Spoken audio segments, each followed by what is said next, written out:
ইনানি আশেপাশে সবাইকে চ্যালেঞ্জ দিয়ে গেলাম, চ্যালেঞ্জটাকে যদি ভাঙতে পারে আমি জীবনে আর কোনোদিন আপনাদের ইনানিতে আসবো না। কবর গেলে নামাজ নিয়ে প্রশ্ন করা হবে, রোজা নিয়ে প্রশ্ন করা হবে, হজ নিয়ে প্রশ্ন করা হবে, যাকাত নিয়ে প্রশ্ন করা হবে। এমন একটা হাদিস যদি কোনো আলেম আপনাদের ইনানিসে দেখাতে পারে, আমি জিন্দিগিতে আর কোনোদিন ইনানিতে আসবো না। আল্লাহর কসম, নামাজ রোজা আমল নিয়ে কবরে কোনো প্রশ্ন হবে না, কোনো প্রশ্ন হবে না। কিয়ামতের ময়দানে নামাজ নিয়ে প্রশ্ন হবে। একটা সিজদার হিসাব ছাড়া একটা কদম সামনে যদি পারবেন না, পিছনে না, ডানে না, বামে না। আরে কবরে নামাজ রোজা নিয়ে কোনো প্রশ্ন হবে না। কবরে একটাই প্রশ্ন, নবীকে না ছিললে ডাইরেক্ট জাহান্নামী, নবীকে ছিললে ডাইরেক্ট জান্নাতি। একটু চিৎকার মেরে বলে সুবহানাল্লাহ। আর সেই নবীর গোলামিতে আমরা করছি, সেই নবীর প্রেমে মোহাব্বত। আমি একবারে বলেছি, আমার মাকে গালি দাও কোনো প্রতিবাদ হবে না, আমার বাবাকে গালি দাও কোনো প্রতিবাদ হবে না, আমাকে গালি দাও কোনো প্রতিবাদ হবে না। কিন্তু রাসূলুল্লাহর বিরুদ্ধে যদি গালি দেওয়া হয়, রাসূলকে যদি আমার মতে বলা হয়, তারা জিহ্বা টেনে ছিঁড়ে ফেলা হবে। ডান হাত তুলে বলো ঠিক কি না? ইস, তাদেরকে মারার কোনো সুযোগ যদি আল্লাহ দিত, কত মারার কেসের আসামি যে আমি গোলাম রাব্বানী কাশিমি হতাম। তাদেরকে মারতে পারি না, কারণ আমরা সুন্নিরা মারামারি বিশ্বাসী নয়। শাপলা চত্বরে গিয়ে আগুন জ্বালানোর পক্ষে কিন্তু আমরা নয়। ভার্সিটির চত্বরে গিয়ে যুবকের পায়ের রক কেটে দেওয়ার পক্ষে আমরা নয়। কথায় কথায় বাইতুল মুকাররমার সামনে টায়ারে আগুন জ্বালিয়ে পুলিশের উপর আক্রমণ করার পক্ষে কিন্তু আমরা নয়। আমরা মারি না কেন? মান সালিমাল মুসলিমুনা মিন লিসানিহি ওয়া ইয়াদিহি। রাসূল বলেছেন, প্রকৃত মুসলমান সে যার হাত মুখ থেকে অন্য মুসলমান রক্ষা পায়। এই জন্য আমি তাদেরকে মারতে পারি না। রসুলকে আমার মতো বললে কলিজায় আগুন জ্বলে না। তো আগুন যখন নিভাতে চাইবেন, পানি তো লাগবে। তো মাঝে মাঝে আমি পানি দিই কিভাবে? এইভাবে পানি দিই আমি। কোরআনের কথাগুলো, হাদিসের কথাগুলো মাইনা মাইনা চইল, ও হাবিবালানা সুন্নি হইয়া থাইকো, ও হাবিবালানা সুন্নি হইয়া থাইক। আপনারা ভয় পাচ্ছেন মনে কোনো কারণে? কোনো সমস্যা আছে? তো ভয় তো পাওয়ার কথা। আমি আমার গাড়ি নিয়ে আসলাম, গাড়ি কি থাকে নাকি ভাঙ্গে, আগুন জ্বলে নাকি নিবে, আমি তো ভয় করি না। কারণ শহীদ নুরুল ইসলাম ফারুকী আমাদেরকে শিক্ষা দিয়ে গিয়েছেন, তোমার গলার এই জায়গায় ছুরি ধরা হবে, 31টা রক কাটা পূর্বে তোমাকে প্রস্তাব দেওয়া হবে, নবীর পক্ষে আর কথা বলো না। তুমি তাদেরকে বলে দাও, নবীর পক্ষে কথা বলবো, আমার গলার রক কেটে ফেলা, কিন্তু ঈমান কখনো বিক্রি করা যাবে? এ জবান খুলে বলুন, যাবে? করতেছি ভাইয়া, করতেছি, আমি বুঝছি কাহিনীটা। ওয়াজ করা হবে, এটা গসা দিলাম, এটা একটু গসা দিলাম ভাইয়া। আসেন, ওয়াজ করবো তো, ওয়াজ করবো। আমি তো গসাটা সেই কারণে দিচ্ছি, আমি তো বুঝছি, এখানে দেখছি আমি। হ্যাঁ, আস্তে আস্তে, কেউ যাবেন না, কেউ যাবেন না, সবাই বসেন, সবাই বসেন, হ্যাঁ সবাই বসেন। সবাই আমার সাথে তাকবীর দেন। নারায়ে তাকবীর, নারায়ে তাকবীর, নারায়ে রিসালাত, নারায়ে রিসালাত। বসেন, সবাই বসেন। আমি জানি তো, বসেন আপনারা। আসেন সবাই, এখানে বসেন, এখানে বসেন।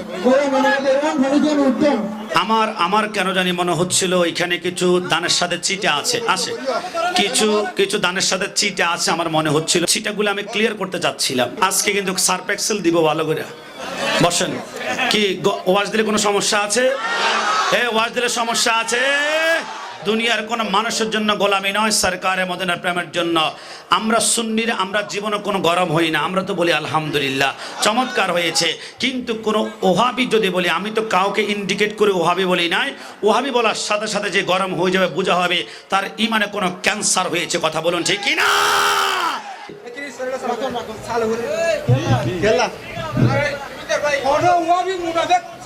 দাও দাও, স্পিকার দাও, স্পিকার দাও।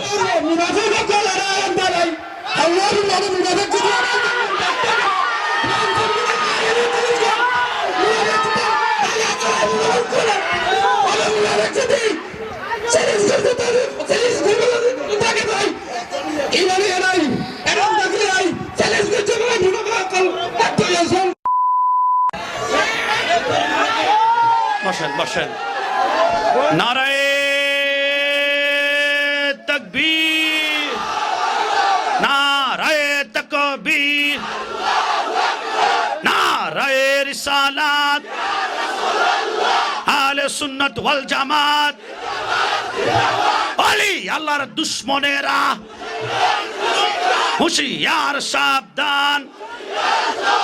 আসেন বসেন বসেন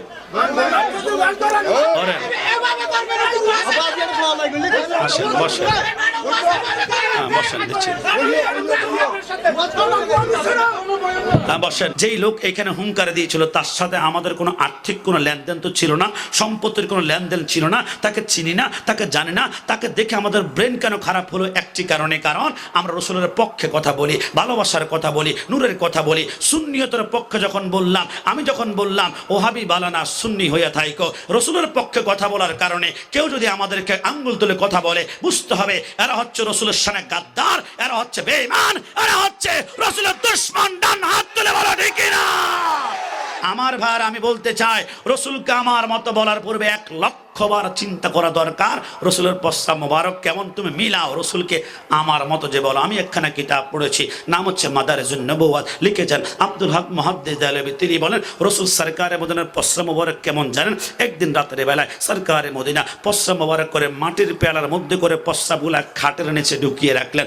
রাত গভীর হওয়ার কারণে রসুল্লাহ ঘুমিয়ে পড়লেন। রসুল্লাহর ঘর থেকে একটু দূরে রসুল্লাহর একজন খাদেম ছিল, নাম ছিল উম্মে আইমান। উম্মে আইমান বলে ওই রাতের বেলায় হঠাৎ করে আমার তৃষ্ণা ধরলো, আমি ঘরের চারপাশ করলাম, কোনো পানি নাই, কোনো পানি নাই, কোনো পানি নাই। উম্মে আইমান বলে সারা রাত ঘরটা তন্ন তন্ন করে খোঁজার পরে আমি যখন কোনো পানি পাই না, উম্মে আইমান হঠাৎ করে বলে আমি দেখলাম আমার গলাটা শুকিয়ে কাঠের মতো হয়ে গেল, আমার জিহ্বাটা আস্তে আস্তে করে বের হয়ে যায়। উম্মে আইমান বলে আমি জীবনের আশা ছেড়ে দিলাম, আমি আর বাঁচবো না, আমি মরে যাব। উম্মে আইমান বলে হঠাৎ করে কাঁদতে কাঁদতে হঠাৎ করে উম্মে আইমান কি জানি মনে করে চোখের পানিগুলো টপ করে মুছে ফেলে মুখের ভিতরে একটা মুস্কি হাসি মেরে দিল। কিন্তু উম্মে আইমান পানি পেয়েছে বুঝি? উম্মে আইমান বলে পানি তো পাই নাই, তাহলে মুস্কি হাসো কেন? উম্মে আইমান বলে আমি মুস্কি হাসতে লাগলাম একটা কথা মনে পড়ে যাওয়ার পরে। কি কথা? উম্মে আইমান বলে আমি চিন্তা করলাম আমি কাঁদি কেন, আমি তো রাসূলুল্লাহর গোলাম, কিন্তু দুনিয়ার কোথাও যদি পানি পাওয়া না যায়, একটা দরবারে গেলে তো জীবন আমি খালি ফিরবো না। ওয়ামা আরসালনাকা ইল্লা রাহমাতাল লিল আলামিন। উম্মে আইমান বলে আমি দেরি না করে, শক্তি নাই তারপর আমি দৌড়াতে লাগলাম। রাতের অন্ধকারে দৌড়িয়ে দৌড়িয়ে সরকারে মদিনার ঘরের দরজার সামনে গিয়ে দরজার দুইটা পাট যখন আমি খুললাম, উম্মে আইমান বলে আল্লাহর ইজ্জতের কসম আমি দেখলাম রাসূলুল্লাহর ঘর থেকে মিশক আম্বরের চাইতে আরো সুঘ্রাণ বের হতে লাগলো। উম্মে আইমান বলে আমি খুঁজতে লাগলাম কি এই ঘ্রাণ থেকে বের হয়। আমি ঘরে ঢুকলাম, তন্ন তন্ন জাররা জাররা পাত্তা পাত্তা খুঁজলাম, রাসূলুল্লাহর ঘরে কোনো পারফিউমের বোতল পাই না, আতরের বোতল পাই না, তাহলে এই সুঘ্রাণ বের হয় কোত্থেকে? উম্মে আইমান বলে আল্লাহর কসম আমার ডান চোখটা স্যার আল্লাহ আমার ডান চোখটা সরকারের মদিনার খাট মোবারকের নিচে যখন গেল, আমি দেখলাম একটা পেয়ালার মধ্যে কিছু পানি মণিমুক্তার মতো jug jug jug jug jug jug করে। আমি সে পানির কাছে গেলাম, এটাকে টক জাল মিষ্টি টেস্ট করার জন্য আমি সেই পানির কাছে আমার নাকটা নিলাম, এটাকে দুর্গন্ধ পানি নাকি সুগন্ধ পানি। উম্মে আইমান বলে আল্লাহর কসম আমার নাকটা যখন রাসূলুল্লাহর পশ্চাৎ মোবারকের কাছে নিলাম, আমি দুনিয়াতে কত পারফিউমের ঘ্রাণ নিয়েছি, কত আতরের ঘ্রাণ শুকেছি, এত মধুর ঘ্রাণ আমার জিন্দেগিতে আমি পাই নাই। উম্মে আইমান বলে আমি কাঁদতে লাগলাম, হঠাৎ করে চিন্তা করলাম নারে তাকবীর, নারে রিসালাত, নারে গাউসিয়া, শানশে মদিনা। উম্মে আইমান বলে আমি চিন্তা করতে লাগলাম এই পানিটা টক জাল মিষ্টি। উম্মে আইমান বলে হঠাৎ করে আমার শাহাদাত আঙ্গুলটা বের করে আমি এক ফোঁটা পানি নিয়ে আমার জিহ্বার মধ্যে লাগালাম টেস্ট করার জন্য এটা কেমন। উম্মে আইমান বলে জিহ্বার মধ্যে লাগাতে দেরি হয়, সেকেন্ডের মধ্যে আমার জিহ্বাটা মোমের মতো নরম হয়ে গেল। আমি গোটা পানি পান করলাম, এত স্বাদ, এত মজা, এত লজ্জা জীবন আমি কোনো পানিতে পাই নাই। উম্মে আইমান বলে আমি ঘুমিয়ে গেলাম। সকালবেলা রাসূল ঘুম থেকে উঠে বলে আইনো উম্মে আইমান, উম্মে আইমান তুমি কোথায়? লাব্বাইকা সাদাইকা রাসূলুল্লাহ, নবী কেন ডেকেছেন বলুন নবী? সেকেন্ডের মধ্যে আমার জীবনটা আপনার জন্য কোরবান করে দিব।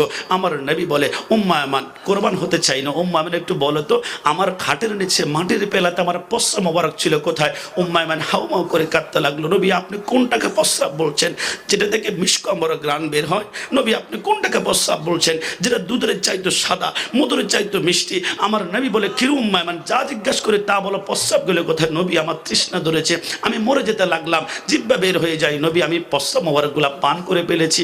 এত মজা, এত স্বাদের প্রস্রাব জিন্দিগি তার কোনোদিন পান করে নাই। আমার নবী বলে, কিরে উম্মে আয়মান, তুমি কি জানো না যেই পেটে মানুষের প্রস্রাব ঢুকে ওই পেট তো জাহান্নামে চলে যাবে। উম্মে আয়মান হাউমাউ করে কাঁদতে লাগলো, নবী আপনি জাহান্নামের ভয় আমাকে দেখাচ্ছেন নবী, আল্লাহর কসম করে বলি আপনার প্রস্রাব মোবারক পান করার কারণে জাহান্নামী একবার নয়, 1000 নয়, 1 লক্ষ নয়, 1 কোটি বার যদি আমাকে জ্বালিয়ে পুড়ে চারখার করে ফেলা হয় নবী, আমি জাহান্নামকে ভয় পাই না। কারণ নবী আমি আপনাকে ভালোবাসি, জানার চাইতে ভালোবাসি নবী। আপনার প্রস্রাব মোবারক পান করেছি তো করেছি, আমি জাহান্নামে জ্বলতে রাজি আছি। এই প্রস্রাব পেট থেকে আর বের করতে পারবো না। আমার নবী বলে, কিরে উম্মে আয়মান, জাহান্নামকে ভয় পাও না, কেমন পাগল হয়ে গিয়েছ? হ্যাঁ নবী, আপনার জন্য আমি পাগল, আপনার জন্য জান দিব, প্রাণ দিব, জাহান্নামে জ্বলতে পারি। আমার নবী বলে, আমার ভালোবাসার যদি এমন হয় তাহলে ভালোবাসার পুরস্কার নিয়ে নাও। যেই পেটে সরকার মদিনা প্রস্রাব ঢুকেছে, কিয়ামত পর্যন্ত ওই পেটকে জাহান্নাম টাচ